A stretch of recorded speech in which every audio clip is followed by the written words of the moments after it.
بسم الله الرحمن الرحيم قل أوحي إلي أنه استمع نفر من الجن فقالوا إنا سمعنا قرآنا عجبا يهدي إلى الرشد فآمنا به ولن نشرك بربنا أحدا.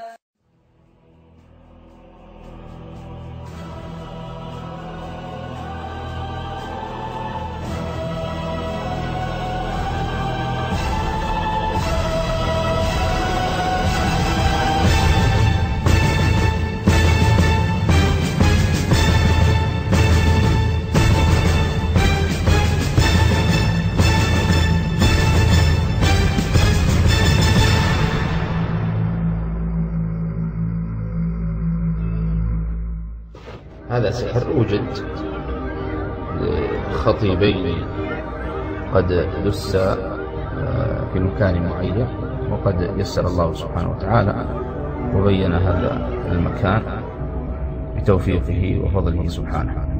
ولن أبين لكم ما هو السحر، لكن أترككم أنتم تشاهدون. نستعين بالله عز وجل وننفث عليه بالمعوذتين، نقرأ عليه المعوذتين ونفك هذا السحر.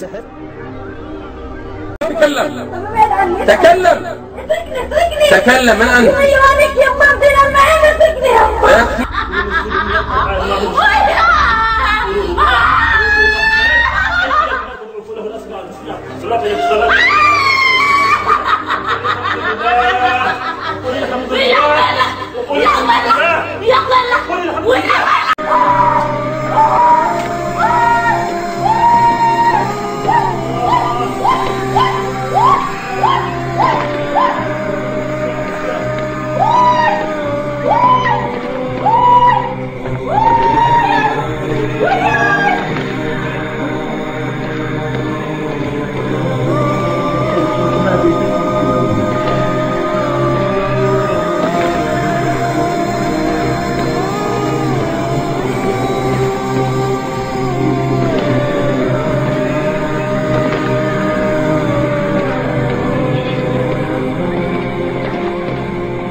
نعم، هو القرآن، واحنا بنتعامل بالقرآن ما بنتعامل بأي شيء.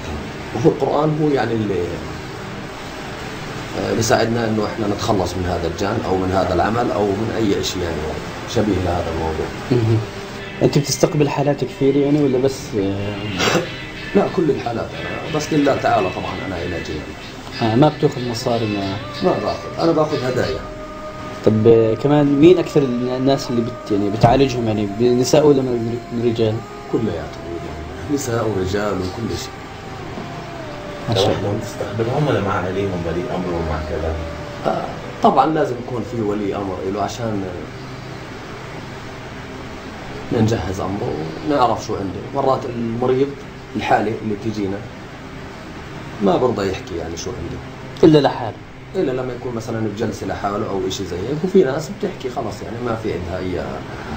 طب شو رايك في الدجالين؟ شو الدجالين؟ الدجالين هذول بالنا ومعنا. انت بس بالقرآن باذن الله، باذن الله. ولغة الرجال حتى تخاطبهم. نعم. انا بامكاني ارفع لك اي شيء من مكانه.